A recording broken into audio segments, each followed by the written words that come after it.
Hello, I'm Chiara Gramillano, and today we are going to jump into the big world of epilepsy. This is the book that made me fall in love at first sight. It's called The Falling Sickness, written by Owsei Temkin. I've enjoyed a lot reading and analyzing time by time, from the antiquity to the modern era, how the changes in consideration of epilepsy are shaped by discoveries and influences related to a specific time frame. I would suggest this book to all of the first year students to start their medical path. The word epilepsy and epileptic are from Greek origin and have the same root. They come from the word epilamenein, which means to seize or to attack. Epilepsy, since antiquity, was considered the demoniac disease par excellence, and that's why it was called the sacred disease.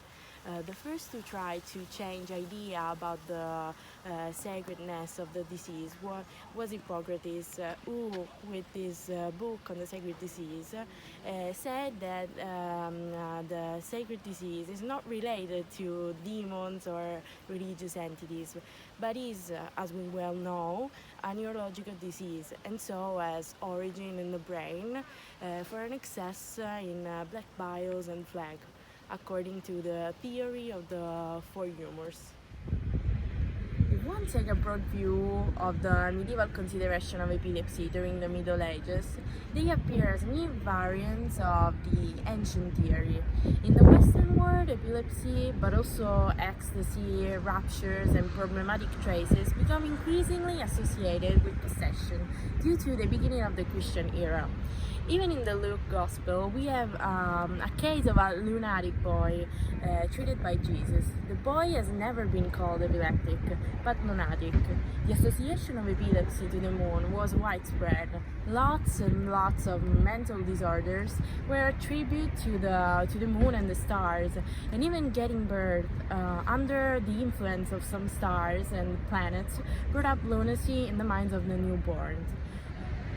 People thought it could be possible to get epilepsy just by standing close to a person possessed by a demon, so an epileptic, and it was considered a spreading disease. There was not really a cure for it, just very superstitious prescription, fastings, prayers, and pilgrimages. In the historical period of Renaissance, investigation on anatomy and physiology increases, and so the experts start discovering more about the body and the causes of the disease, in particular of the epilepsy.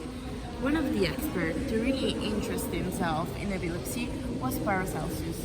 He wanted to cure epileptic, and for this he was accused to be mad and covered with demons.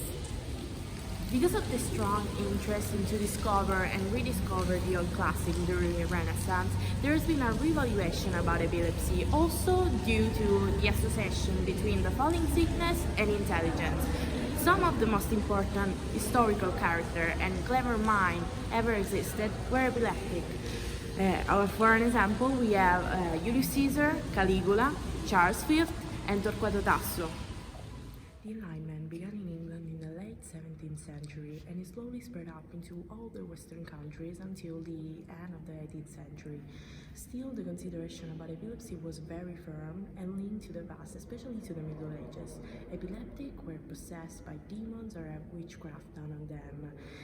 There is also a correlation of the disease to the Newtonian physics discoveries about the system of the world and planets, of course.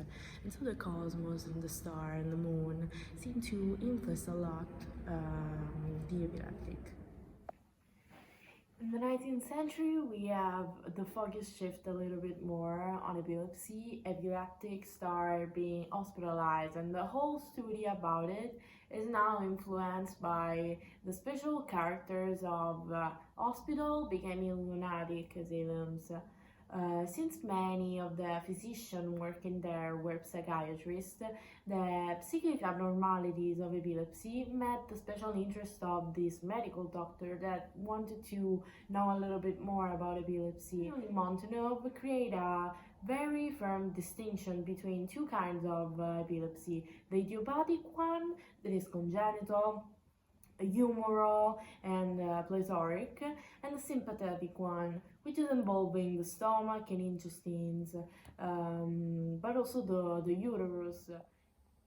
From 1860 until now, due to researches done by geniuses such as Uglin Jackson and Reynolds, and and due to the neurological discoveries later on, it's clear that epilepsy is caused by abnormality in the brain. Today we know that epileptic attacks are triggered by abnormal electric shocks of group of neurons.